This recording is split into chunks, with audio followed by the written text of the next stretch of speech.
Assalamualaikum warahmatullahi wabarakatuh. Kami dari kelompok 4 akan mempresentasikan AMDAL dan kerusakan lingkungan hidup. Pertama-tama di sini saya akan memperkenalkan kelompok kami. Yang pertama saya sendiri, Atrianta Dea Puspita. Yang kedua Zevaki Widikdo. Yang ketiga Era Dwi Sukmaningru. Yang keempat Stefani Menindia. Yang kelima Husnul Khotimah. Yang keenam Risma Salsabila. Yang ketujuh Mera Birrul Walidaini. Dan yang terakhir Eka Damayanti Putri. Yang pertama, saya Atrianta Dea akan membahas tentang pengertian AMDAL. AMDAL ini bisa disebut dengan analisis mengenai dampak lingkungan.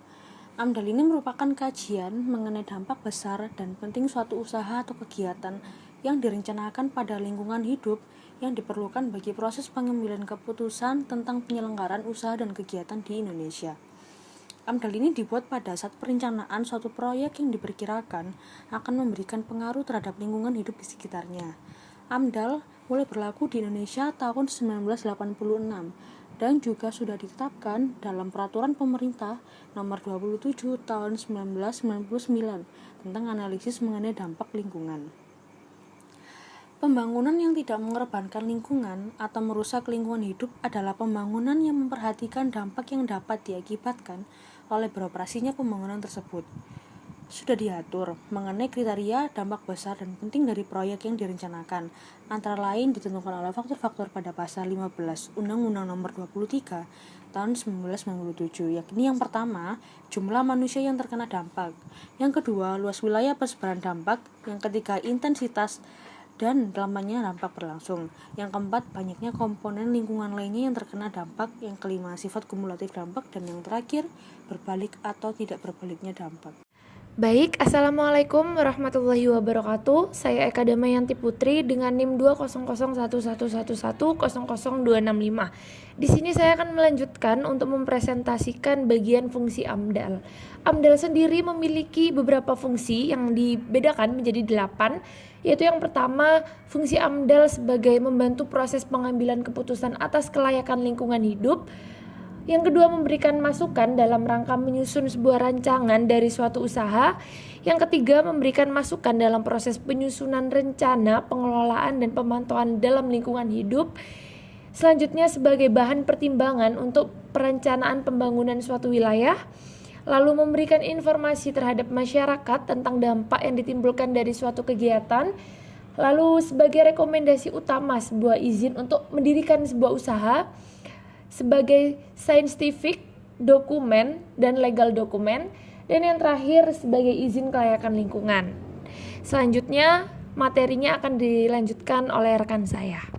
Baik, saya akan melanjutkan presentasi yang dimana ini merupakan hasil dari diskusi kelompok kami. Saya Mera Birrul Walidaini dengan NIM 2001111000090 di PowerPoint kelima menjelaskan mengenai manfaat AMDAL. Nah, dari kelompok kami menjelaskan 10 manfaat AMDAL. Yang pertama, membantu proses perencanaan untuk mencegah pencemaran dan kerusakan lingkungan. Yang kedua, membantu mencegah konflik yang terjadi dengan masyarakat terhadap dampak kerusakan lingkungan. Yang ketiga, menjaga agar proses pembangunan berjalan sesuai dengan prinsip pembangunan. Yang keempat, membantu mewujudkan pemerintahan yang bertanggung jawab dalam hal pengelolaan lingkungan hidup. Yang kelima, membantu membuat usaha dan kegiatan yang menjadi lebih terjamin dan aman. Yang keenam, dapat dijadikan sebagai referensi untuk pengajuan kredit atau utang usaha bank. Yang ketujuh, dapat dijadikan sarana dalam membantu interaksi dengan masyarakat sebagai bukti dari ketaatan terhadap hukum. Yang kedelapan, dapat menjelaskan masyarakat mengenai dampak yang terjadi ke depannya setelah usaha tersebut dijalankan. Yang kesembilan, masyarakat bisa ikut berpartisipasi dalam pelaksanaan suatu kegiatan. Yang ke-10, masyarakat dapat ikut terlibat dalam proses pengambilan keputusan yang akan berpengaruh pada lingkungan tempat tinggalnya. Baik, saya akan mempresentasikan tentang eksploitasi dan konsumsi berlebih. Alam menyediakan makanan serta kebutuhan yang dikonsumsi manusia melalui sumber daya yang dimilikinya. Sudah selayaknya sumber daya alam ini digunakan dengan pengelolaan sebaik-baiknya. Sayangnya, manusia tidak puas hanya dengan memenuhi kebutuhan. Manusia ingin juga memenuhi keinginan untuk meningkatkan kenyamanan hidup. Perkembangan teknologi yang mengakomodasi keinginan manusia semakin tidak terkontrol dan menyebabkan perubahan gaya hidup. Contohnya paling dekat dapat kita lihat pada skala kehidupan rumah tangga. Apabila sebuah keluarga memiliki hunian yang memenuhi kebutuhan ruang anggota keluarga, maka semakin lama keinginan akan terus meningkat untuk memiliki rumah yang lebih luas. Kepemilikan hunian luas yang semakin meningkat disertai dengan peningkatan jumlah penduduk yang menginginkan, maka berakibat area hijau tidak menjadi prioritas. Dan kepemilikan hunian tersebut luas yang semakin meningkat disertai dengan peningkatan jumlah penduduk yang menginginkan, maka berakibat area hijau tidak menjadi prioritas. Di lain pihak, harga tanah yang semakin meningkat membuat manusia enggan untuk mengalokasikan tanah sebagai ruang terbuka hijau. Sebesar apapun lahan yang dimiliki manusia akan memiliki kecenderungan untuk mengembangkannya menjadi pemukiman guna memperoleh keuntungan. Dan pola ini tidak hanya membuat keberadaan ruang terbuka semakin menyusut, namun juga menimbulkan konsumsi material serta energi untuk bangunan semakin meningkat. Baik, selanjutnya B. Sumber daya tak terbarukan. Banyak sumber daya alam, baik di permukaan tanah maupun di dalam tanah, yang dimanfaatkan untuk kebutuhan manusia dan konstruksi. Sayangnya, sumber daya yang dipakai tersebut adalah sumber daya yang tak terbarukan. Biasanya sumber daya ini digunakan sebagai energi maupun bahan bangunan. Contohnya adalah minyak yang berasal dari fosil dalam perut bumi, gas, biji besi, baja, batu, dan lain-lain. Eksploitasi besar-besaran ini menyebabkan kerusakan pada lingkungan, tidak hanya pada ketersediaan, namun pada proses pengambilannya. Juga akan merusak hutan sebagai paru-paru bumi yang menyediakan oksigen, sehingga proses ini akan menimbulkan kadar oksigen dan suhu bumi akan meningkat. Faktor ketiga dari kerusakan lingkungan Indonesia yaitu proses pengolahan dan transportasi. Proses pengolahan bahan mentah menjadi bahan yang siap pakai akan menyebabkan kerusakan lingkungan. Selain menyusutkan sumber daya alam, proses pengambilannya juga akan membutuhkan energi yang besar. Setelahnya, pengolahan material akan membutuhkan transportasi dari tempat asal ke tempat tujuan yang juga membutuhkan bahan bakar tidak sedikit. Ditambah lagi dengan transportasi dari tempat pengolahan menuju tempat konstruksi. Emisi gas buangan dalam proses tersebut akan menghasilkan gas karbon dioksida sebanyak 80% dari jumlah total gas emisi ini terjadi saat kita membakar bahan bakar fosil, minyak, gas alam, batu bara, dan sebagainya. Selanjutnya adalah konstruksi sebagai penyumbang kerusakan lingkungan terbesar. Jika dilihat dari proses konstruksi dari hulu ke hilir, mulai dari kegiatan mendapatkan material, pengolahan bahan, dan proses konstruksi hingga pemakaian bangunan, manusia terus-menerus mengambil sumber daya alam. Pada waktu yang sama, proses tersebut juga mengakibatkan pelepasan gas pembakaran dalam jumlah yang besar. Belum lagi limbahnya yang mencemari lingkungan. Artinya, dalam pembangunan kita sudah sepantasnya memikirkan kembali bagaimana agar proses konstruksi tersebut dapat meminimalisir dampak terhadap lingkungan. Kemudian, bagaimana tindakan kita dalam menangani masalah tersebut? Sedangkan jika dilihat dari fenomenanya, manusia tidak dapat menghentikan proses konstruksi ini dan manusia membutuhkan bangunan untuk berlindung dan melakukan kegiatan. Tindakan yang paling tepat adalah melakukan pembangunan secara bijaksana. Salah satu caranya adalah dengan menerapkan konstruksi secara berkelanjutan. Konstruksi ini diterapkan dengan prinsip berusaha dengan sungguh-sungguh meminimalisir kerusakan alam. Yang selanjutnya saya akan menjelaskan jenis kerusakan lingkungan di Indonesia. Kerusakan lingkungan hidup yaitu perubahan sifat fisik lingkungan yang mengakibatkan lingkungan tersebut tak berfungsi dengan baik lagi. Kerusakan lingkungan hidup juga bisa diartikan sebagai proses deteriorasi lingkungan. Kerusakan lingkungan hidup ada berbagai bentuk, di antaranya kerusakan ekosistem, pencemaran air, tanah, udara, hutan gundul, hingga tanah tandus. Kerusakan lingkungan hidup dapat disebabkan oleh dua faktor, yakni akibat ulah manusia tak bertanggung jawab dan akibat peristiwa alam. Penyebab kerusakan lingkungan hidup berikutnya yaitu peristiwa alam. Peristiwa alam ini seperti letusan gunung berapi. Misalnya, letusan gunung berapi ini yang menyemburkan awan panas, lava, debu vulkanis hingga material yang dapat merusak lingkungan sekitarnya. Letusan gunung berapi yang kerap kali disertai gempa vulkanik dapat mengakibatkan kerusakan lingkungan hidup. Berikut adalah contoh-contohnya. Yang disebabkan oleh manusia di sini terdapat 4 contoh. Yang pertama, pencemaran air sungai. Ulah manusia yang tidak bertanggung jawab dengan membuang limbah pabrik serta sampah ke sungai, yang mana dapat berakibat buruk pada makhluk hidup di sana. Selain itu, pencemaran air sungai juga dapat menimbulkan wabah penyakit seperti kolera, disentri, hepatitis A, diare, dan lain sebagainya. Kedua, terumbu karang rusak. 30% dari 2,5 juta hektar terumbu karang di Indonesia mengalami kerusakan. Kerusakan terumbu karang meningkatkan resiko bencana terhadap daerah pesisir, mengancam keanekaragaman hayati laut, dan menurunkan produksi perikanan laut. Ketiga, banjir. Banjir kerap kali terjadi saat musim penghujan tiba dan ulah manusia tak tanggung jawab yang membuang sampah sembarangan serta menebang pohon secara liar, yang menjadi salah satu faktor penyebab banjir. Selain karena ulah manusia, banjir juga dapat terjadi karena faktor alam seperti hujan yang terus-menerus sehingga membuat sungai meluap dan tanggul jebol. Keempat, tumbuhan dan hewan terancam punah. Ratusan tumbuhan dan hewan Indonesia yang langka dan terancam punah.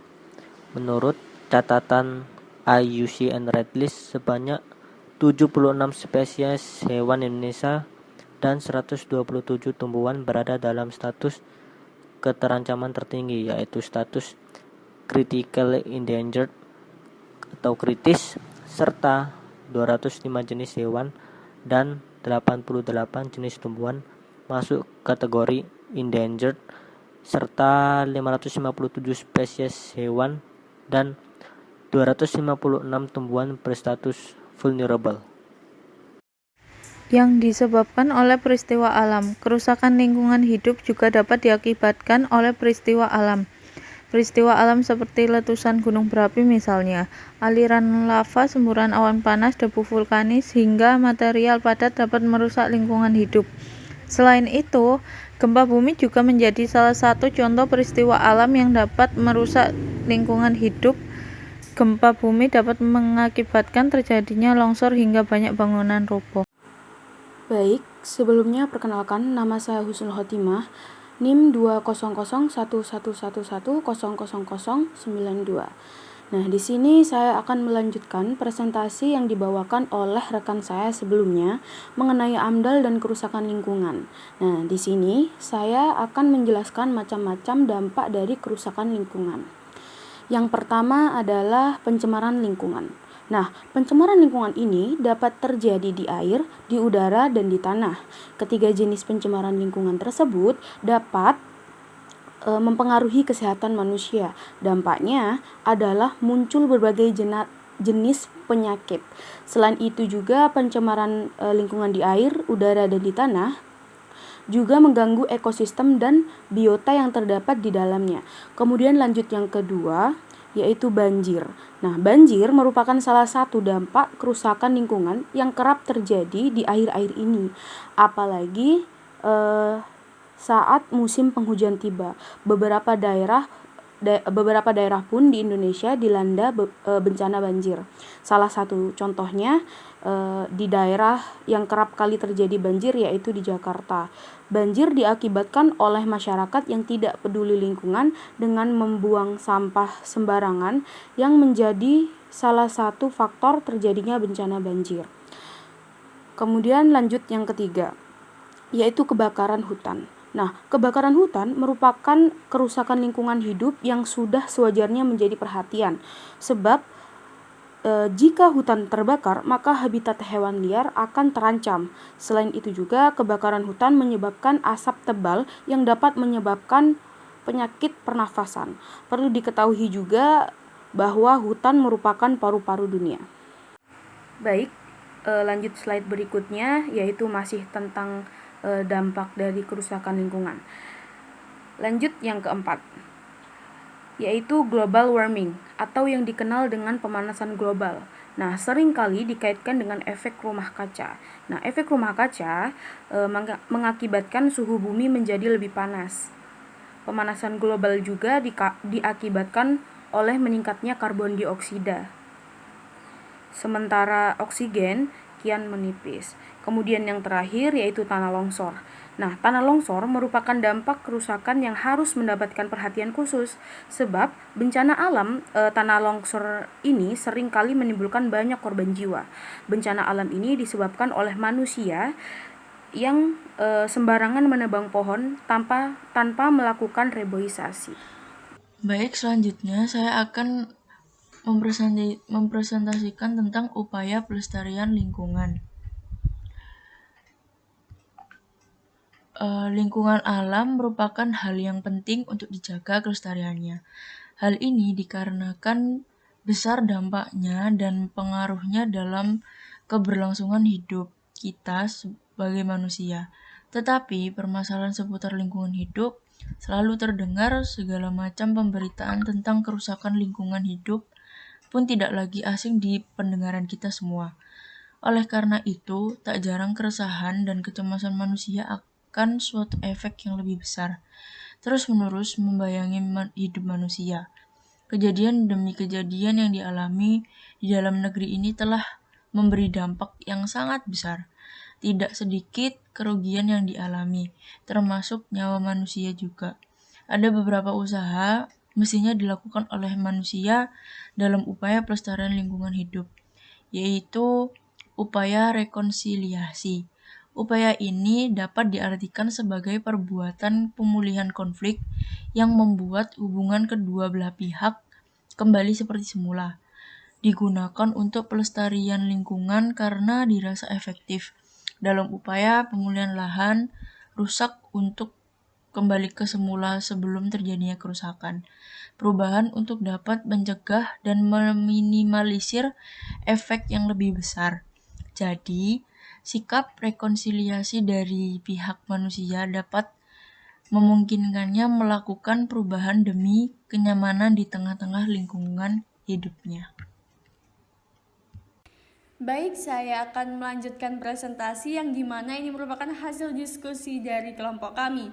Saya Meira Birul Walidaini dengan NIM 2001111000090 akan menjelaskan pada PowerPoint ke-19 yang dimana di sini menjelaskan mengenai perubahan konsep manusia tentang alam.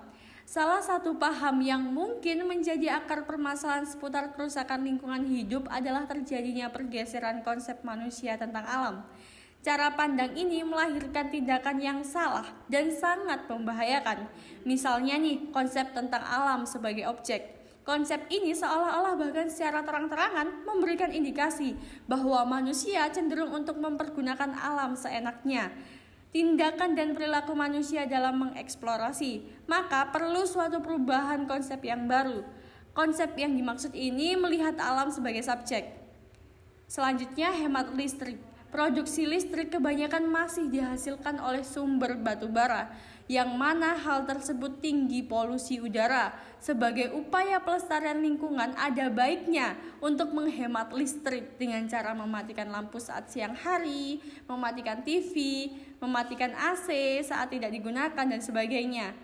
Memang sih ini dirasa sepele, tetapi masih banyak manusia yang lalai akan hal ini. Saya Eka Damayanti Putri dengan NIM 2001111000265. Di sini saya akan melanjutkan mengenai upaya apa saja sih untuk pelestarian lingkungan itu sendiri.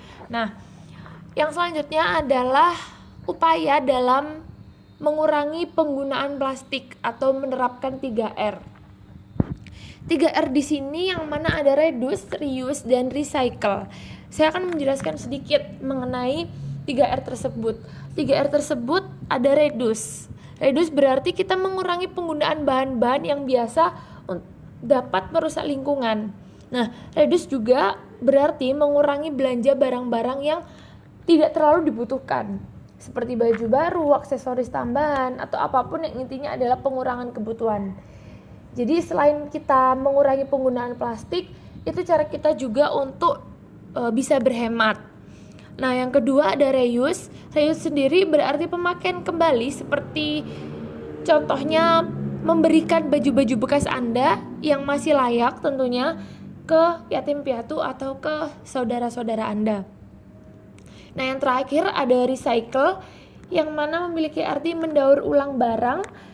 Dan barang-barang yang mudah untuk didaur ulang itu contohnya sampah organik di rumah Anda, yang mana contohnya bisa digunakan sebagai pot tanaman dari botol plastik bekas ataupun apapun, sampai mendaur ulang kembali kertas bekas untuk menjadi kertas kembali. Sekian dari saya, terima kasih. Dan yang terakhir, saya Trianta Dea akan membahas kesimpulan. Di sini bisa diambil kesimpulan, AMDAL itu merupakan kajian mengenai dampak besar dan penting untuk pengambilan keputusan suatu usaha dan atau kegiatan yang direncanakan pada lingkungan hidup yang diperlukan proses pengambilan keputusan tentang penyelenggaraan usaha dan atau kegiatan. Itu bisa dilihat di Peraturan Pemerintah Nomor 27 Tahun 1999 tentang analisis mengenai dampak lingkungan. AMDAL sendiri merupakan suatu kajian mengenai dampak positif dan negatif dari kegiatan atau proyek yang dipakai pemerintah dalam memutuskan apakah suatu kegiatan atau proyek layak atau tidak layak lingkungan. Kajian dampak positif dan negatif tersebut biasanya disusun dengan mempertimbangkan aspek fisik, kimia, biologi, sosial ekonomi, sosial budaya, dan kesehatan masyarakat. Sekian presentasi dari kelompok 4. Jika ada salah kata mohon dimaafkan. Wassalamualaikum warahmatullahi wabarakatuh.